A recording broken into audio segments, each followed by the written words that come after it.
Hey everybody, Aaron Bishop here with the Bishop's Blurb. Last video we talked about the story of Cain and Abel from Genesis 4, and we looked at how Cain reacted when he was shown favor. And when you really stop and think about it, this makes Abel the first martyr, the first man to be killed for his faith. But wait, isn't Stephen the first martyr? And the answer to that is yes, because Stephen was the first man to be martyred for his faith in Jesus.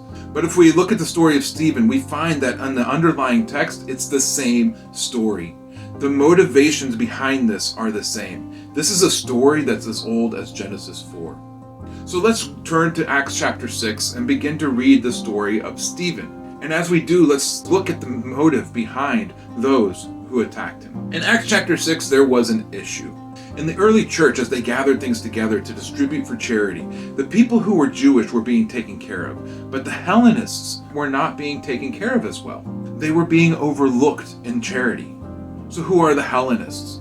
Well, the Hellenists are Jews. They're Jews who had begun to act like Greeks. They had adopted Greek culture, Greek clothing, Greek food, and even Greek names.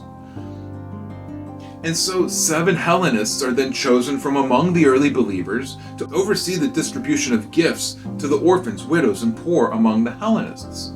And the first name that we read of is the name Stephen, or in the Greek, Stephanos, a Greek name. Stephen was a Jew. He was a believer in Jesus, and he was a Hellenist. And in the early church, one of these things set him apart, and that is his identity as a Hellenist. And yet Stephen is described as a man who is filled with the Holy Spirit. So Stephen began to proclaim the gospel, and he did so with great signs and great wonders. He confronted those who had a different gospel. And in the arguments with the freedmen, they were unable to overcome him or to win in their arguments. They saw that this man had been chosen by God. They saw his proof, the signs and the wonders, and they grew angry at Stephen rather than to look inside and to change. In verse 11, they accuse Stephen and they take him before the Sanhedrin, and they begin to present false witnesses that Stephen was beginning to tell the people to completely disregard God and his commandments. And in his trial, Stephen is given a chance to make his defense. And in his defense, he tells multiple stories. And all of these stories have a running theme: Israel rejecting God and rejecting his appointed messengers. Whether it was the rejection of Moses in Egypt, the rejection of God with the golden calf, the rejection of God with graven images such as the Star of Rephan or idols to Moloch, or the rejection of the prophets whom Israel killed. Over and over he tells the story of the people rejecting the God of Israel and his messengers. In so doing, Stephen calls out the Cain nature in those who are putting him on trial. In the end, Stephen ends up like Abel, slain by his brothers. Last video, we considered our response when someone close to us is chosen by God and we're passed over, when they're given favor and we're not.